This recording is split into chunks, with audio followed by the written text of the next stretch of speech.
Do you know that there's life after death? Hi, I'm Heather, and I am a living witness to life after death.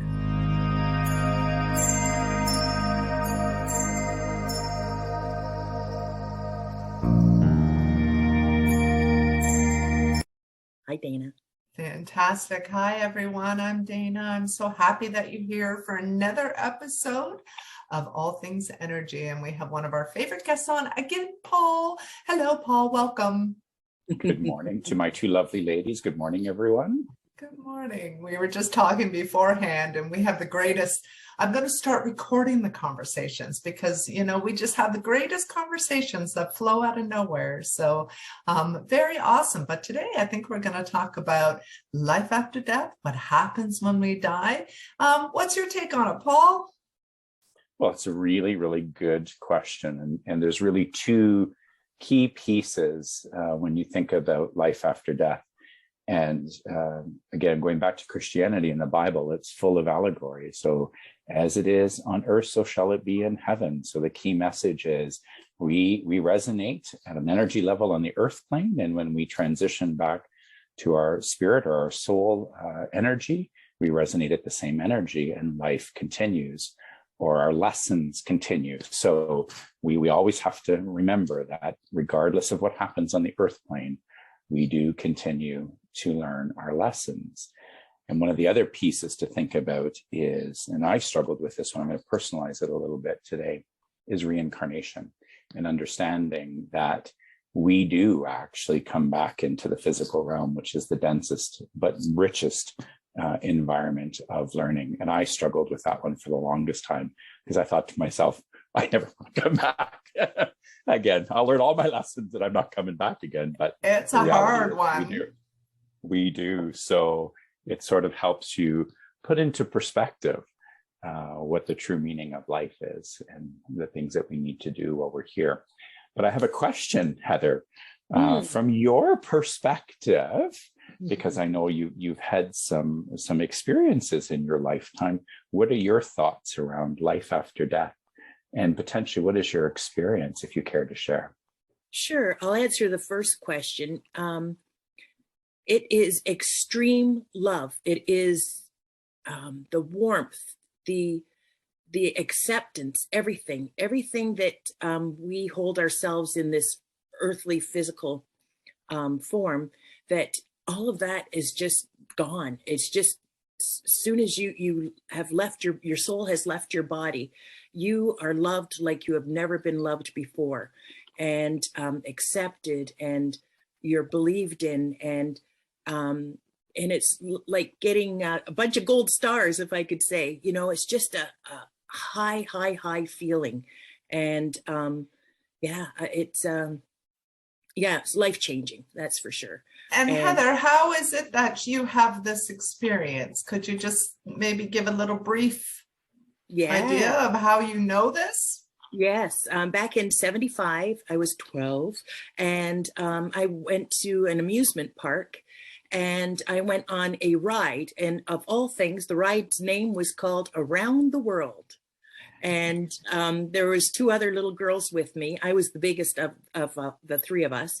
And anyways, you turn this wheel in the center, which is stationary, but the bucket moves and goes up and down, up and down. Anyways, I blacked out, and I was told that I was flying through the air. My neck hit the cast iron fences around the ride, and somehow it dislodged them, and or the fence, and like I said, this is just what eyewitnesses had seen, and I could hear muffling voices going like that, because I was leaving my body, and it was just incredible. And I wasn't in any pain. It was just so beautiful, and it was so rapid. I was going down this tunnel. I could see flecks of brightness around me, but it was dark, but it was going so fast.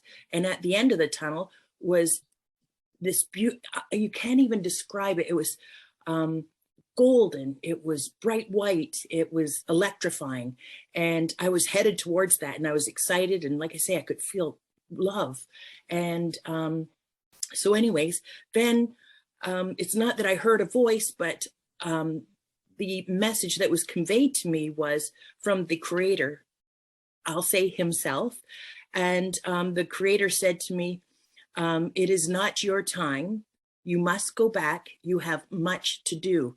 And then all of a sudden, like being sucked through a vacuum, I was right into my body in extreme, extreme pain. Pain like I never want to experience again. But anyways, but I'm here to live and tell the story, I guess. And you know what, Heather, your story that you have just said has been told by hundreds of thousands of people who have had a near-death experience. Yeah. And that's something that, and they correlate, and sorry, that's hair brushing my cat, and they correlate, and they're so similar. That's an amazing story. Yeah. And to remember it, right? Oh, it's like I'm right back there. It's like it's happening all over again every time I think about it or talk about it. And I never shared it with people for years because I just thought, nah, that didn't happen. Oh, yeah. Thank you so much for sharing it right here. We really appreciate it. Oh, that's amazing. I will say that, and I've told many of people of this, is that scientists alone cannot equate for 21 grams of mass of weight at the moment of death leaving the body for every single person. 21 grams exactly for each and every, and they cannot account for it. They won't say it. I'm sure they know it in their scientific mind, but they're not going to say that it is the soul. But, science can prove that our energy can never be created or destroyed. It just is. It just is. Yeah, it just transforms and moves on. Mm-hmm. When I talk to people from the other side and they come and visit, I always ask them what they're doing. What are you doing? Where are you going? What you looking at? Show me who you're hanging out with, and they show me a world that I have no reference to, but things don't look the same as they do here, yet they do. Everything is just slightly different or brighter or calmer. Everybody seems to be in nature. There isn't bugs flying all over the place, it seems. That's what I've noticed as well, is that nobody's being bit by mosquitoes. There's all of those things. And it's a pretty amazing journey if you just allow your imagination, especially when you're communicating or you feel like you're communicating with somebody from the other side. Open your imagination, ask them what they're doing. Yeah. So I have a question for you, Heather. When you think about your experience you had as a child, at any point during that time, did you have the emotion of fear, or did you experience fear? No fear whatsoever. Every negative thing had just disappeared. And actually, even when I came back into my physical, that I had no fear. I had more, how could I say, more energy to move forth with what I was doing as a young child. I always had this ability to help others in large groups, actually. And it just, if this is right, reiterated that continue on and do it with not force, zest. But do it. Yes. Vim. Vigor. Yeah. Yeah. Thinking about, probably put a lot of things into perspective, even when you were 12 years old, right? And to understand that life, if you think about it, our physical life on the earth plane is very short. Yes. We're not here for a very long time. So we might as well make the most of it. We might as well laugh and rejoice, because the only thing we take with us when we leave this earth plane, it certainly isn't our bank account, it's experiences. So I remember thinking back as I went through this journey, the greatest lesson I learned was to make the most of each and every moment of every day, because the only thing you take with you is your experiences. And I volunteered in the cancer hospice for many, many years. And I remember that was one of my most humbling and greatest lessons I learned from people as they were preparing to transition. and they talked about their regrets on their deathbeds or their relationships. And I thought to myself, I never want, well, first of all, but for the grace of God, go I, because I left the cancer hospice every day. And I remember thinking to myself, I never want to be on my deathbed saying, I wish I would have. I want to be on my deathbed giggling because we had an experience. And we're going to go home now. Yeah. And we enjoyed life. Right. Make the most of it. Heather, did it? Sorry. Go Heather, ahead. did it feel like you jumped back into a pool when you came into your body? Did it feel like you got sucked into a pool or something? I've heard that analogy before as well. It feels like you get dropped back in. Well, and interesting that you would say such a thing, because it's like I said, being sucked through a vacuum, and it's like it was just like instantaneous, bam, like you did a belly flop or something. Yeah, but I was on my back, so it was just, yeah, it was so intense, and like I say, that the pain was horrible, just horrible. So yeah, it was just interesting, just thinking back that there was no pain when I left, and it was magnificent. It was. Did you tell any of your family members your experience and stuff, and how did they react to that? I did, yes. The night before my mom's passing, which was so unexpected that she was passing, but in the sense that she was very sick. She had cancer, and so anyways, I started sharing something with her and my dad. And anyways, she said, Dad, go into the computer room. And she wanted to talk to me because they didn't remember, or they said they never heard the story of what happened with this accident. So anyway, so I shared with her and I told her how beautiful it was. And I could see her lighten up, like just, like the fear just seemed to leave her. It was beautiful. And it was interesting because my mother was I call her a tough old bird. And I mean that with much respect, because she was such a strong woman throughout her whole life. But she held my hand, which was something, because she didn't always like to do something like that. So anyway, she held my hand, and I expressed to her just how beautiful it was, and the pain was gone, and it's totally different than how we are in this physical. So anyways, she passed the next day, and so it was just, I just feel that she was a lot lighter, let's put it that way, and wasn't afraid to go. Yeah. I love the story. I love the story of people coming to get you as well. You always hear people say, and you can see if people are on their deathbed, quite often them looking over in the corner or reaching out to people, or, you tend to feel like there's somebody there. And, if you allow yourself, you can actually see the energy. Sometimes it looks like gold flecks. Sometimes it just looks like there's a distortion in the atmosphere. And you can get an idea of who's coming to get your loved ones as well. It gives you peace. It gives you, it's okay for you to go then. The week of my mom's passing, her dad came. Her dad came, like he has been gone for a long time, but he came, and she was calling out to him, and she's saying, Dad, and my dad said, I'm right here, Pat. Not you, my dad. So she kept seeing him. Yeah. So, and he, as a child, he was the one that always helped her to feel better when she wasn't feeling good. So isn't that beautiful? So in the final days like that, when people are actively dying, in this case, they've got a terminal illness like cancer, and they go through those multiple stages. What I've been shown and what I've watched or seen happen as a result of being in that sacred space with people is you begin to watch the energy shift from their chakras. So it starts at the root chakra, which is their connection to Mother Earth. And as that active progression goes on, the energy moves up into each chakra. And as they leave their physical realm, so as they transition from the energy of their solar plexus to their stomach into their heart, then you can actually see fear dissipate from them, right? But then also their physical body stops reacting. So people, they'll have fevers and they'll have all of that sort of physical reaction. But as the energy continues to climb into the spiritual realm, then you watch them go into a very peaceful state. And it's always true. It's interesting. And you said it, there's always a loved one that's there to greet them.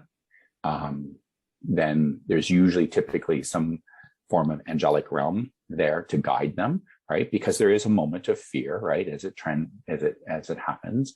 And then you watch them walk out of their body. Their loved one grabs their hand, walks them to the angelic realm, and the light is, there's just no English language. There's no words to describe what I've seen when I've been in the cancer hospice holding the hands of a complete stranger. It's just, it is incredible. Yeah, yeah. And if I may say, I did get to witness, if that's the right word, the next day, my mother passing. I went with her and my dad the next day to the doctor's office. It was just to check up. She was always having fluid on her lungs. So anyways, so the doctor came in, and then with this pandemic, the doctor said, you are in a heck of a state. You're going to the hospital. And I just seen her body fidgeting, like she's going, oh, no. And she threw her mask off, and he left. And then all of a sudden she looks at me and she goes, oh, Heath. And then she looks at my dad, oh, Dad. And she was gone. Just like that. Yeah. Because she didn't want to go to the hospital without us. Right. Mm-hmm. So I was so grateful that I was able to be there, with her. Because I think that was her fear too, of being alone without us, any of us there. So yeah, it was, yeah. I know it sounds crazy, but I was just so grateful that I was there. Yeah. Mm-hmm. I think the fear of death is, the fear of the death process is one thing. Fearing dying is a completely different thing. I think if we can sort of understand that, maybe talk about that a little bit, because being sick and being codependent and being, relying on other people, I think that, invokes a different fear in some way. But, I think we have a choice when we say, I opt out. I'm ready. It's time to go. I think we actually have that choice. Yeah. That's an interesting comment, Dana. And I remember asking Spirit this question a long, long time ago, and they showed me that in our lifetime, we actually have, they call them exit points. We have 5 predetermined exit points in our life plan. One, right at physical birth, our soul can make a decision that, wait a minute, I'm not ready for another physical life, and they exit again. Obviously, when our physical bodies can no longer sustain life, right? Age, all of those things. So those are 2 exit points. And then there are 3 predetermined exit points during your lifetime, where you can make the conscious decision to say, yeah, you know what, I'm done. I've had enough of this. So what you see happen typically, somebody has a minor car accident and dies, right? Somebody has a major car accident, and all of the professionals around them are going, there's just no logical reason you should be alive. Mm-hmm. But it's very much like Heather. She had this traumatic accident, went to the other side, and the God of our understanding said, yeah, sorry, you're not done. Back you go, right? And you're alive. But there are 3 in between birth and no longer able to sustain physical life, that you do have that negotiation process with the universe to say, yeah, I'm done. So I find it very interesting too, because even if you kind of look at suicide, I know I say we have a choice, but it's not about taking your own life. We don't want to break our contracts. And, I was sitting at a girlfriend's place one day, and all of a sudden I'm sitting in her apartment and we're just chatting and having a good time. All of a sudden I see this man floating through the floor. And I'm like, oh, what's going on here? He just floated up, stared right at me, and floated through the ceiling. And I was like, what's going on here? And I said to my friend, I said, have you talked to your downstairs neighbor lately? And she goes, no. And I think I was very bold at the time, and please forgive me for what I said, but I said, I think he's hanging in his bathroom. And she was like, oh, no. And she goes, well, I just saw him there. And I'm like, no, I think he's hung himself. And so we're talking. She's just not, I said, you should phone your landlord, see if you can get him.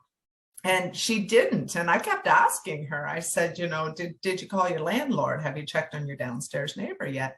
About a week after that, it became a very hot day. And all of a sudden she's like, Dana, there's a really bad smell coming from the apartment. And I said, can you call your landlord like I asked you to do last week? And the landlord waited a day to come.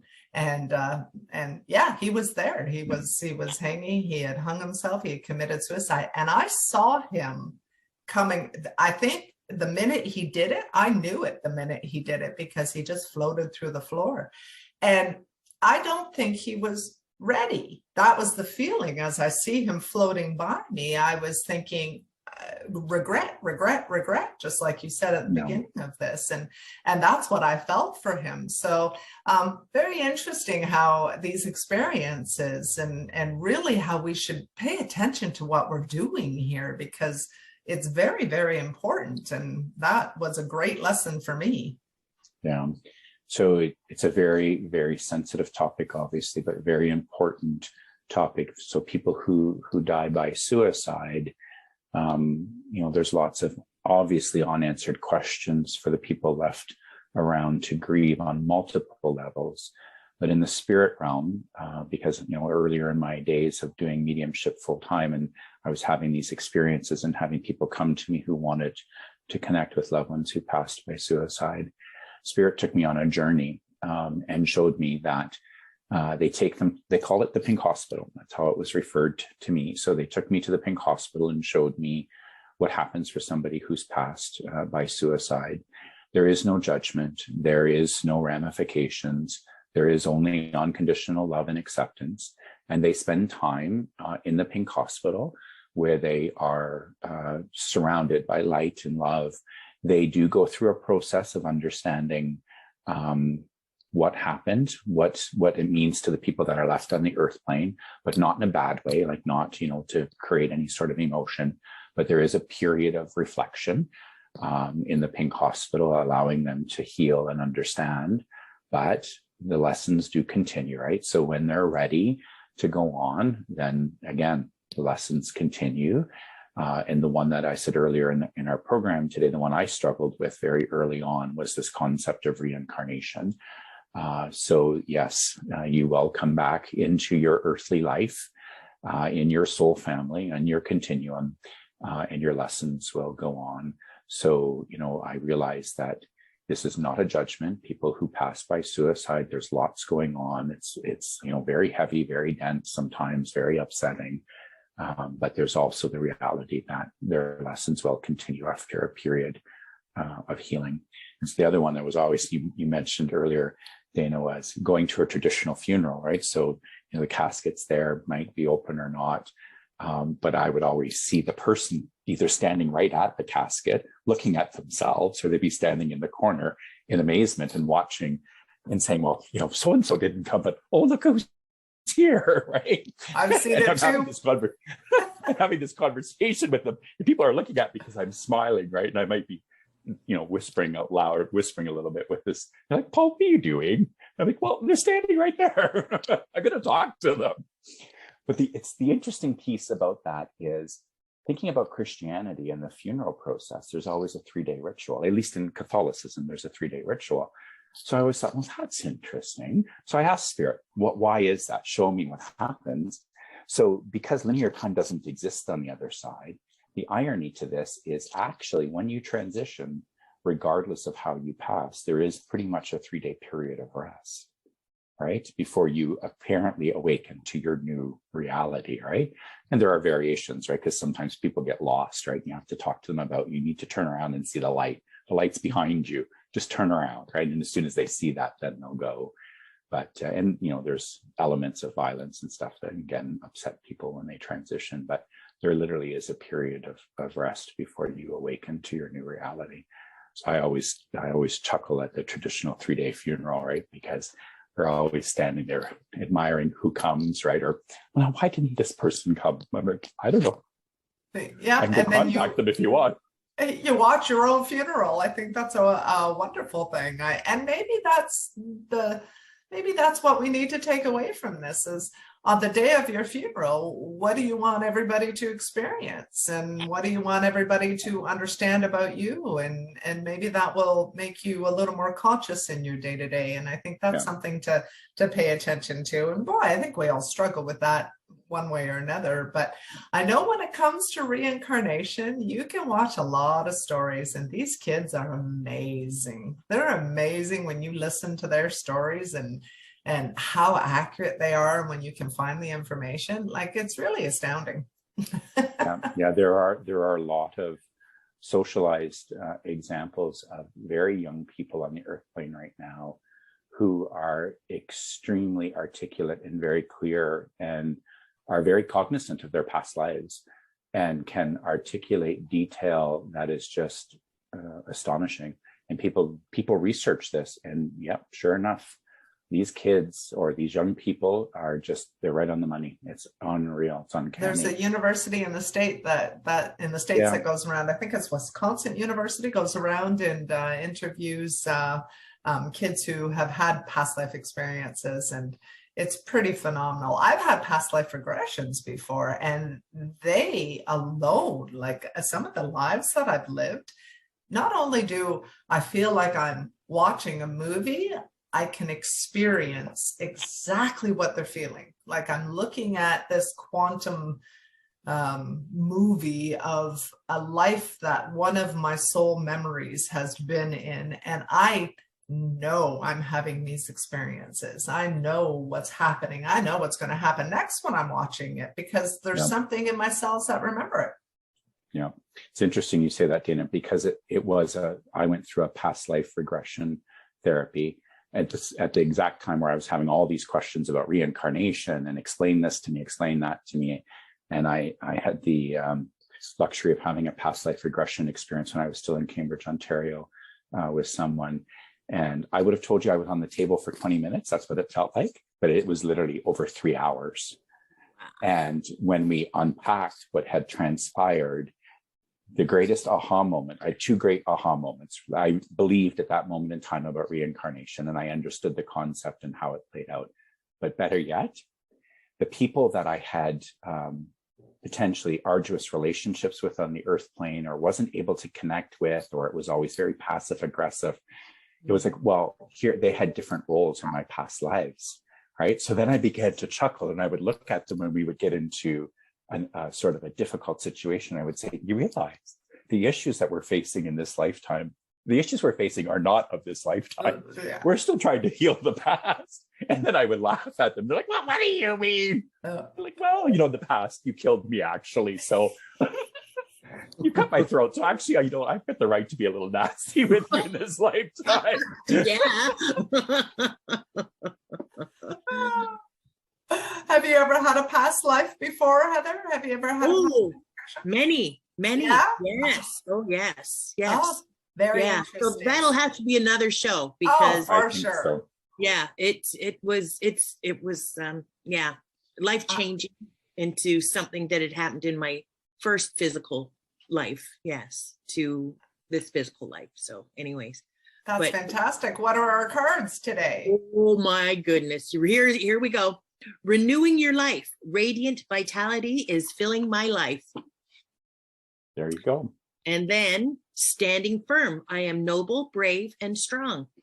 And then the last one that came was letting go. I surrender joyously to the ebbing and flowing of life. So that's something that you had said is joyously or joyful, Paul, too. That's just, a connection there. But isn't that something?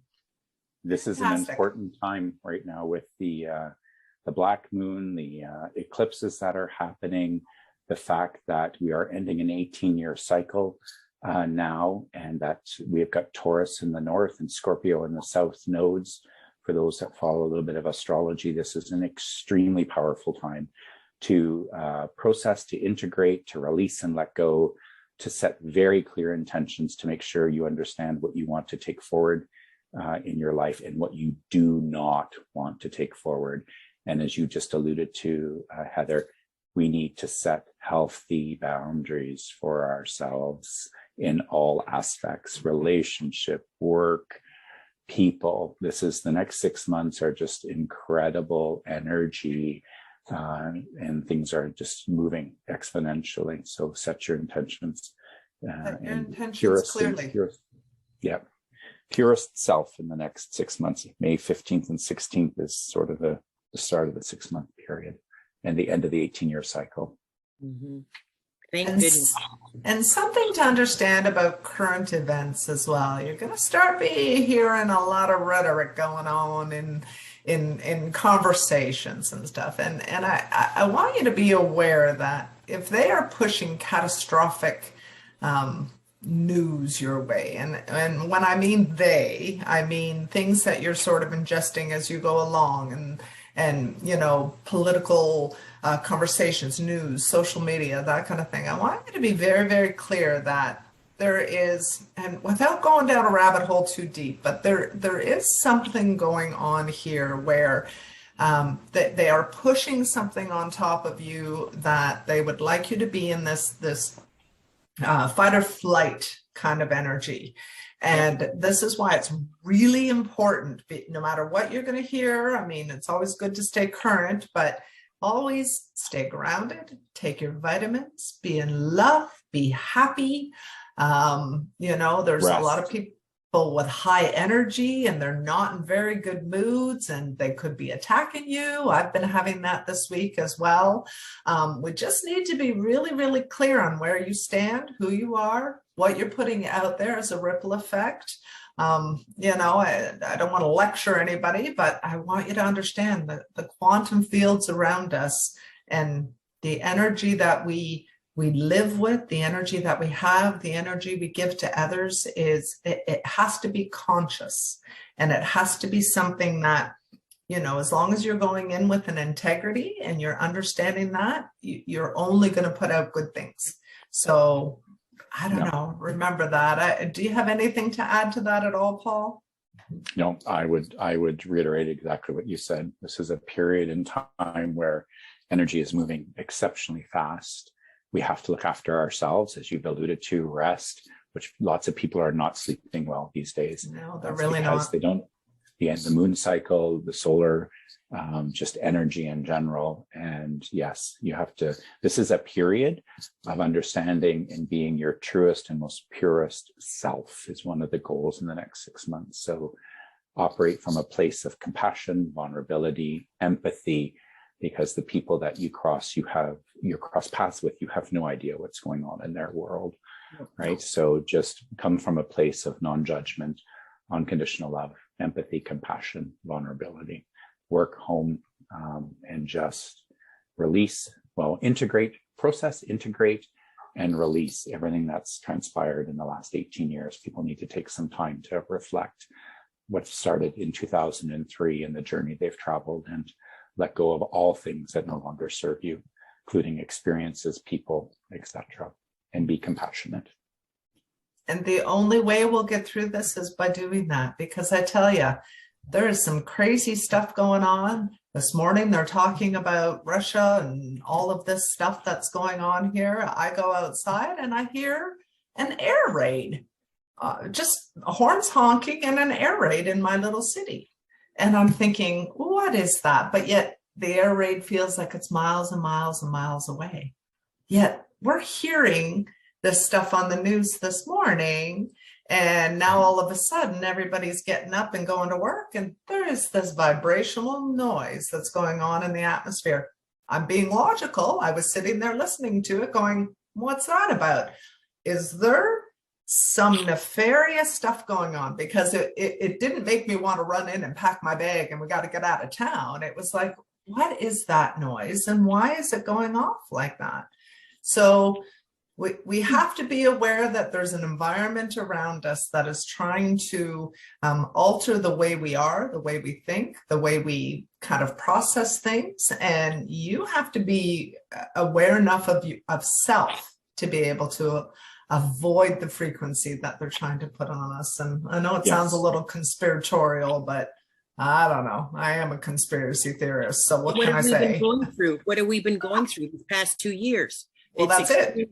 Extreme fear, and I'm tired of it. I am so tired of it. It's draining everybody. It's draining us all. It really is. And it's designed. Yeah. And fear is a powerful motivator.